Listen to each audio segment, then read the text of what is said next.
Gracias y paz, mis amados hermanos del Grupo Edificados en la Palabra, amigos oyentes, que día tras día nos permiten llegar a sus hogares con estos temas de reflexión, con el eslogan "El Evangelio a la manera de Jesús", estudiando a Juan. Hoy nos corresponde tratar el tema del libro de Juan, capítulo 7, versículo 20 al 31. Pero es necesario que esto pongamos delante del Señor para que Él sea ministrando nuestras vidas y guiándonos, a fin de que el tema sirva para golpear los corazones y las personas puedan entender el mensaje de la cruz. Yo les invito, mis amigos y hermanos, a que donde usted se encuentre, si está en las condiciones y puede hacerlo, doble su cerviz al polvo de la tierra y pongamos este tiempo en manos del Señor para que Él sea quien nos guía con sabiduría, entendimiento y sobre todas las cosas, quien abre nuestros corazones para que la palabra de Cristo more en nuestras vidas. Amantísimo Padre Celestial, Tú que moras en las alturas, en esta mañana venimos delante de Tu presencia, a fin de que seas Tú tocando las fibras de nuestros corazones, para que el tema que va a ser expuesto, Señor, sea desde Tu sabiduría, desde Tu entendimiento, Señor, que Tú nos uses como instrumento de Tu labranza, para poder llegar a los corazones de la gente, y seas Tú tocando las fibras de su ser, para que puedan arrepentirse de sus pecados, y comprender, mi Dios, que solamente a través de Jesucristo, Tu Hijo amado, hay la salvación y la vida eterna, Señor.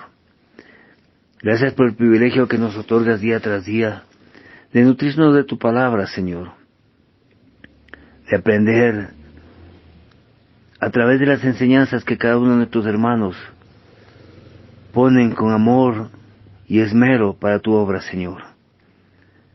Sé Tú bendiciéndolos a cada uno de los expositores, a nuestras hermanas que nos ayudan en oración en las noches, y también a aquellos hermanos que comparten de Tu palabra día tras día, Señor. Gracias, Padre amado, porque Tú tienes palabras de vida eterna. A través de Cristo Jesús oramos. Amén y amén. El tema que hoy nos corresponde, mis amados hermanos, es la respuesta del pueblo. Un cargo de locura, pero sin embargo siguen cuestionando. Tomando el texto base del libro de Juan, capítulo 7, versículo 20 al 31, que dice así: Respondió la multitud y dijo: «Demonio tienes, ¿quién procura matarte?» Jesús respondió y les dijo: «Una obra hice, y todos os maravilláis. Por cierto, Moisés os dio la circuncisión, no porque sea de Moisés, sino de los padres. Y en el día de reposo circuncidáis al hombre.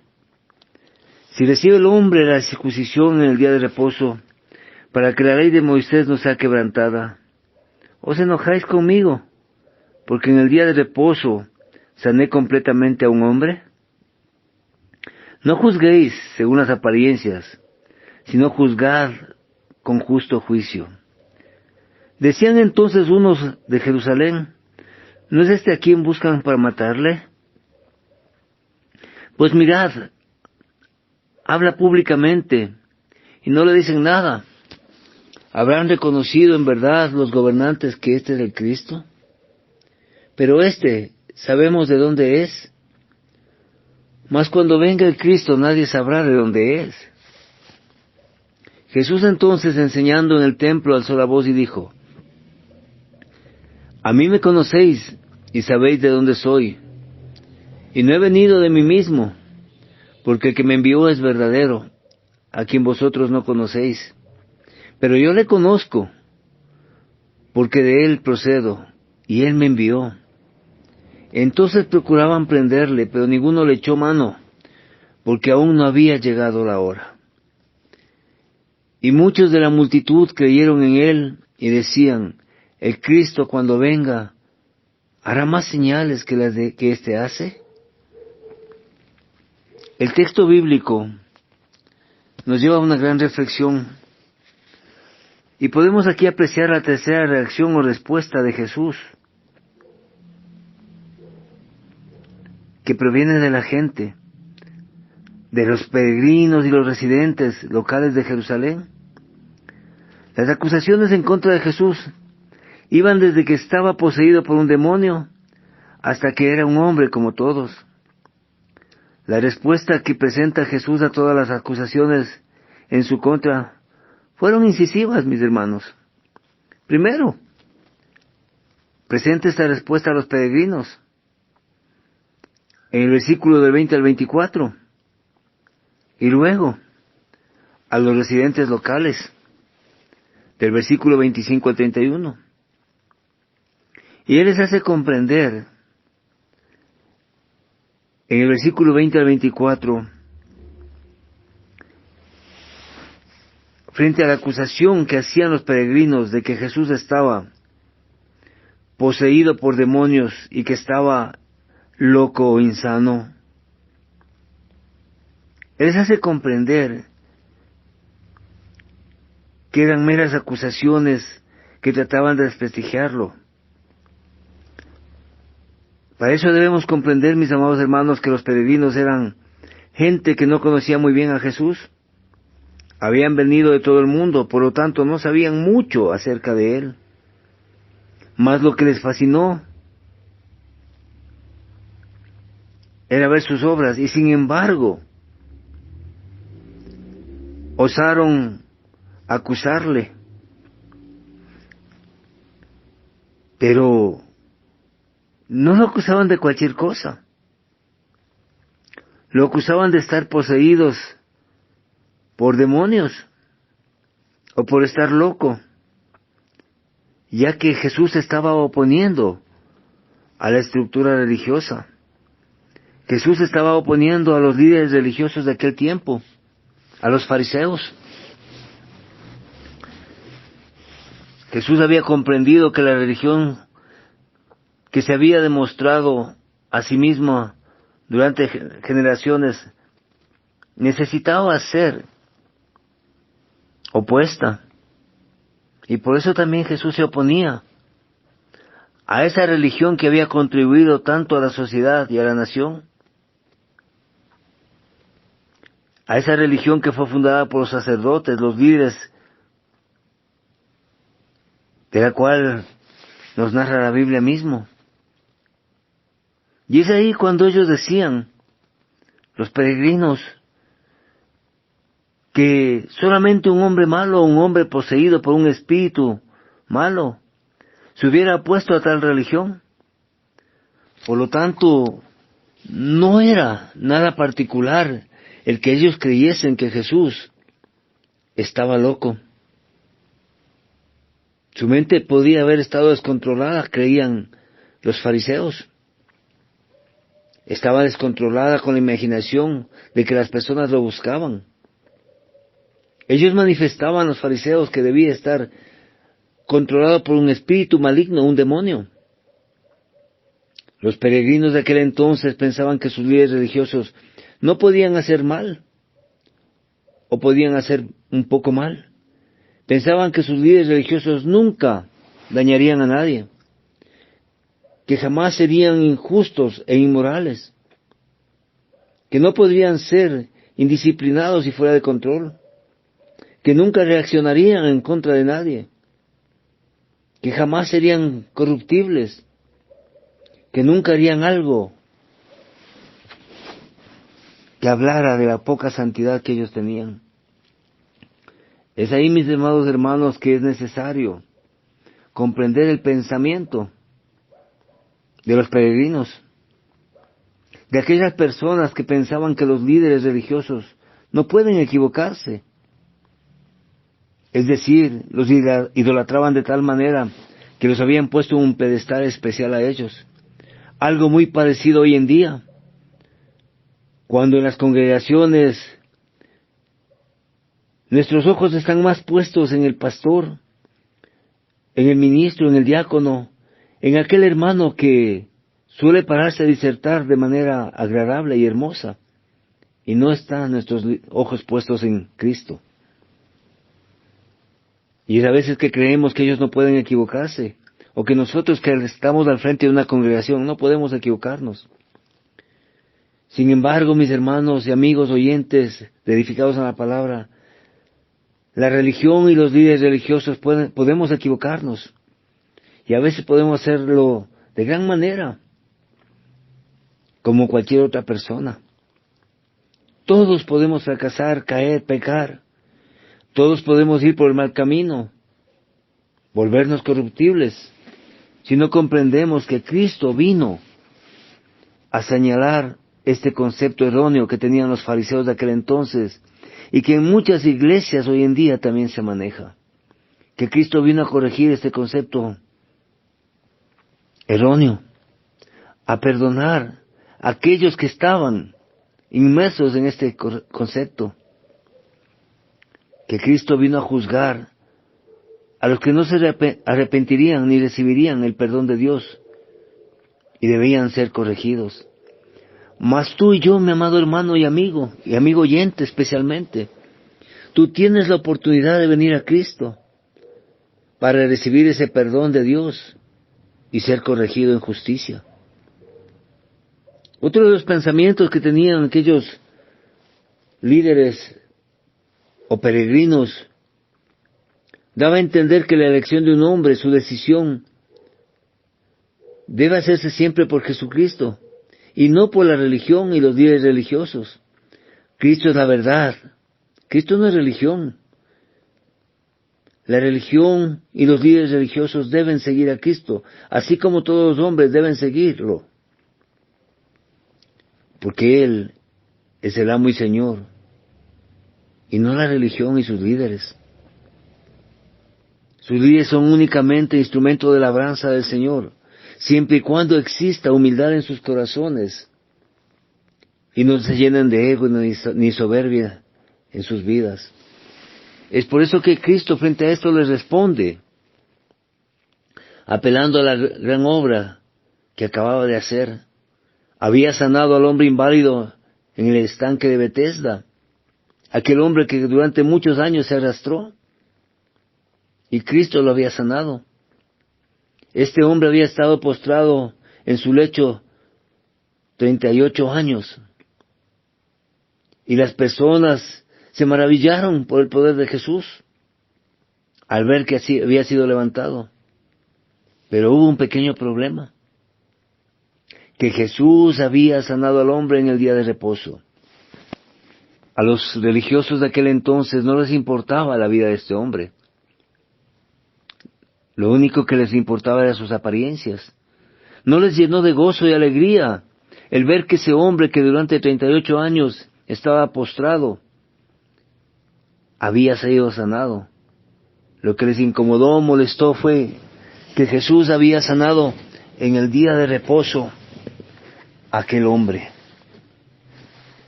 Lo que consideraban un trabajo y trabajar en el día de reposo para ellos estaba totalmente prohibido. Era una ofensa grave para la mentalidad de los judíos, porque le enseñaban a la gente a quebrantar la ley. Y frente a esto los líderes religiosos perdían la autoridad. Y eso no podían permitirse ese lujo, porque era su religión la que había mantenido unida a la nación. Era su religión, mis amados hermanos, la que había mantenido unida a la nación. El punto es este, mis amados hermanos. Jesús dijo que Él no era malo, no estaba poseído por demonios ni estaba loco. Hacer el bien demuestra si un hombre está lleno de maldad o de bondad. Su obra, sanar al hombre inválido, fue una buena obra y no una mala. Su sanidad hizo tanto bien como los líderes religiosos que circuncidaban en el día de reposo. Y es ahí cuando debemos advertir 3 puntos importantes. Primero, los líderes religiosos criticaron a Jesús por haber sanado al hombre inválido en el día de reposo. Y fue por esta obra y por otros hechos que supuestamente quebrantaban la ley que se oponían a él. Algunos hasta habían planeado matarle, pero los peregrinos no lo sabían todavía. Segundo, Jesús quería que todos los hombres, incluso los extremistas religiosos, vinieran a la verdad y pudieran mirarla de frente. Él no era un hombre que quebrantaba la ley, no era un hombre malo, y no era la intención de Jesús destruir a hombres y naciones. Él era el Hijo de Dios, que había venido a salvar hombres y naciones y a corregir y enderezar la religión, que estaba mal llevada en aquel entonces, y hoy en día también está mal llevada. El concepto, la manera, la forma en que predicamos y enseñamos de Jesús y de su amor.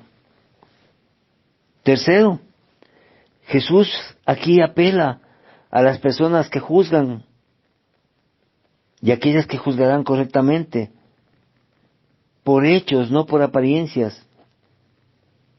Y por eso les manifiesta que cuando ellos circuncidaban a un hombre en el día de reposo, no estaban haciendo el mal, sino el bien. Estaban cumpliendo con una necesidad religiosa, ceremonial del hombre. Por lo tanto, estaban en lo correcto al circuncidar en el día de reposo, puesto que Dios instruye que la circuncisión se lleve a cabo en el 8º día, y a veces el 8º día posterior al nacimiento del niño caía en el día de reposo. Así lo podemos ver en el libro de Levíticos, capítulo 12, versículo 3. Cuando Jesús sanó al hombre en el día de reposo, no estaba haciendo el mal, sino el bien. Estaba cumpliendo con una necesidad personal y corporal del hombre, una necesidad mucho más desesperada que una necesidad religiosa y ceremonial.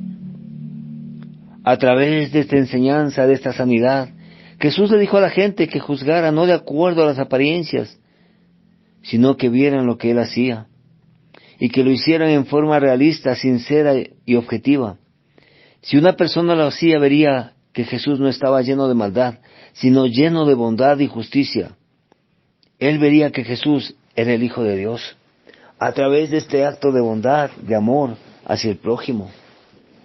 Y en el libro de 1 Samuel, capítulo 16, versículo 17, la palabra nos dice: Y Jehová respondió a Samuel: No mires a su parecer, ni a lo grande de su estatura, porque yo lo desecho.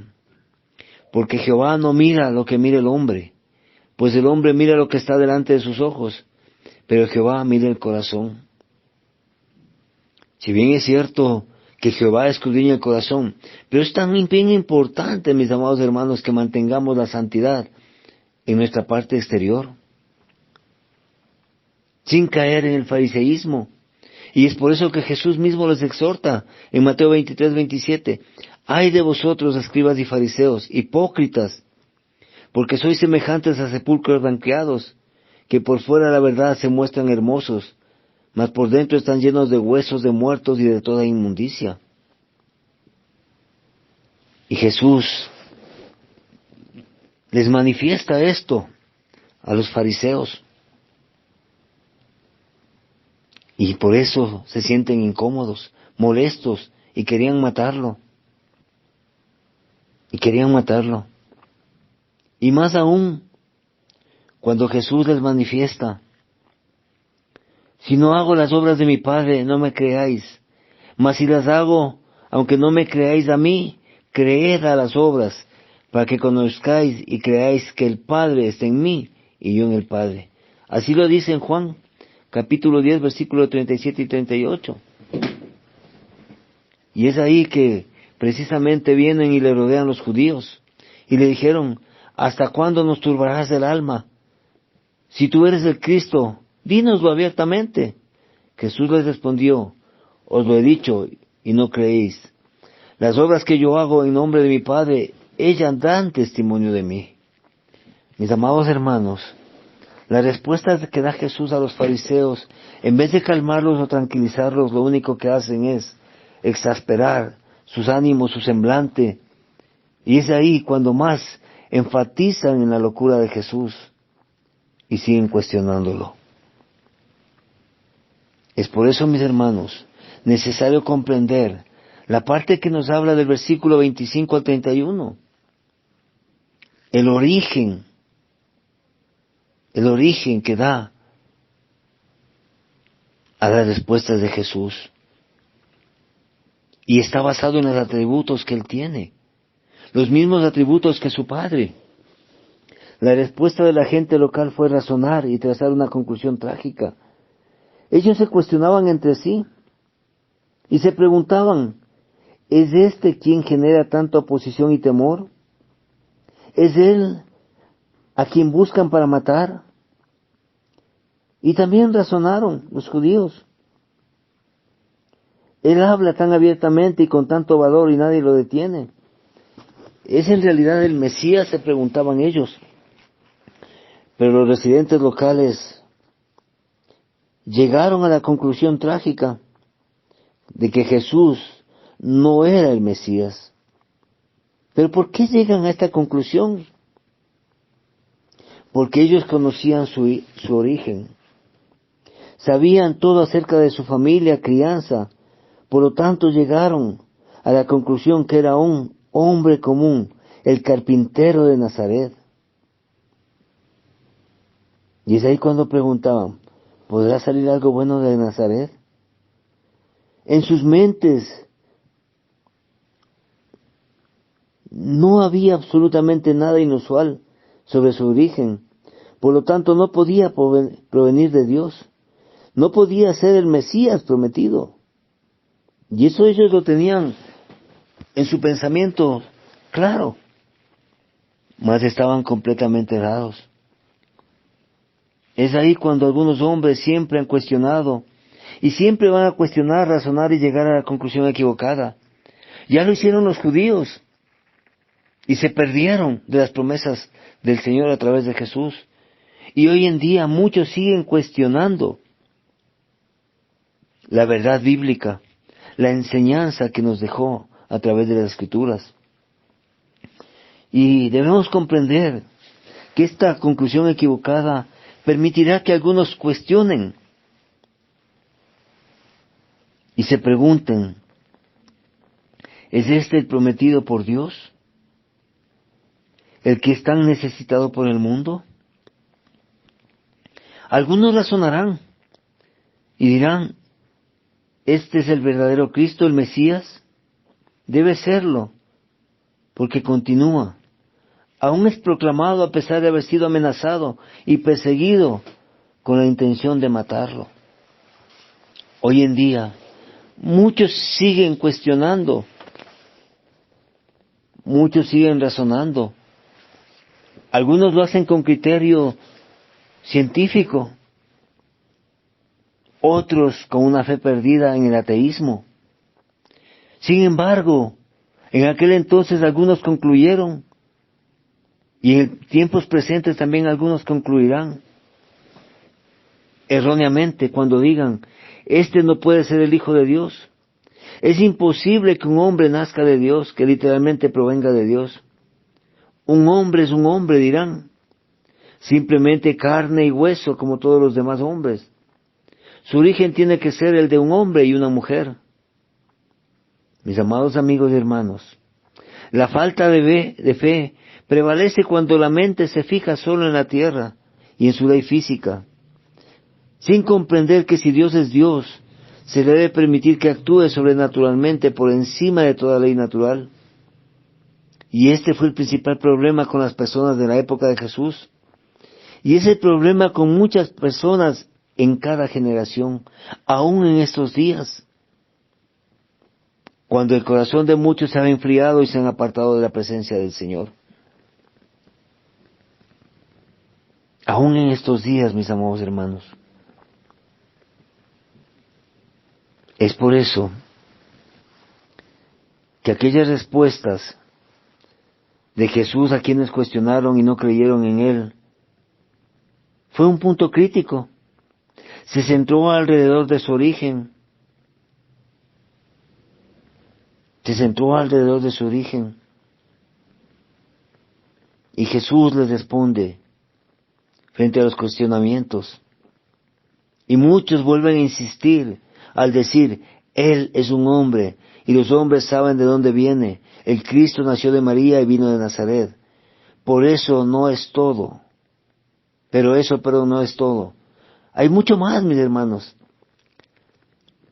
Él vino de Dios, porque Dios lo envió.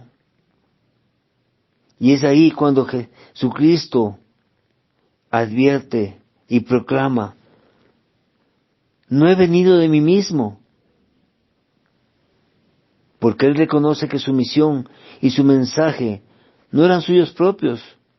No lo soñó, no lo planeó, ni armó. No estaba allí por gloria propia o para construir movimientos y obtener seguidores. Lo que hizo no fue de él, fue del Padre que le envió. Y por eso Jesucristo nuevamente les manifiesta: el que me envió es verdadero. Una persona real le envió a Jesús. La persona era el Padre. Era el Padre, mis amados hermanos. Lo que Jesús estaba declarando y haciendo era exactamente para conocer a la gente para lo que había sido enviado y encargado de declarar y hacerlo. Es por eso que les manifiesta también: vosotros no conocéis. Ellos no conocían a esa persona, que es la verdad.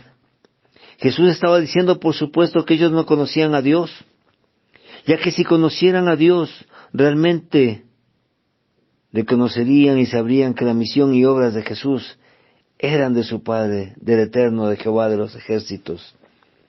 Sabrían que sólo el amor perfecto y el poder de Dios podría hablar y hacer como lo hacía Jesús. Y es por eso que Él manifiesta, y la palabra nos enseña, en el libro de Juan capítulo 16 versículo 3, mas todo esto os harán por causa de mi nombre, porque no conocen al que me envió, y harán esto porque no conocen al Padre, ni a mí. Juan 16:3 y Juan 15:21. Y en el libro de Jeremías ya se profetizó anteriormente, cuando él dijo: porque mi pueblo es necio, no me conocieron, son hijos ignorantes, y no son entendidos, sabios para hacer el mal, pero para hacer el bien no supieron. Eso lo vivieron en los tiempos antiguos, y hoy en día también se lo está viviendo. Cuando el pueblo ignora la presencia de Dios a través de Jesucristo, y se enfocan en las cosas materiales, en la concupiscencia y en el pecado, que hoy en día se ha esparcido más por la humanidad. Y por eso Jesús les dice: yo le conozco a Dios. Yo le conozco a Dios, dice. Y debemos comprender que eso era una gran verdad. Porque aquí en principio, en Génesis 1:26, la palabra del Señor nos dice: y dijo Dios, hagamos al hombre a nuestra imagen y semejanza. Jesús estaba con el Padre. Jesús estaba con el Padre. Él provenía de la presencia de Dios, de estar cara a cara con Él. Él conocía a Dios porque había sido enviado por Dios mismo. Mientras estaba juntos en lo alto, en el cielo. Dios le había hecho un encargo y lo había enviado para proclamar y vivir la verdad entre los hombres. Sí, mis hermanos.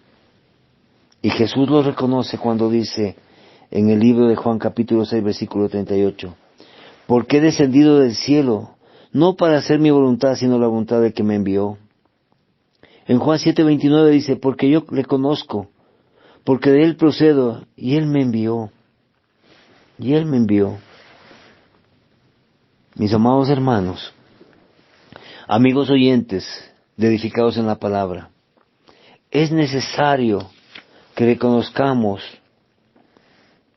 que no hay nada más que la locura nuestra de seguir cuestionando si Jesús es el Mesías, el enviado de Dios. Nada más de locura en nuestra mente y en nuestro corazón que rechazar su presencia en nuestra vida.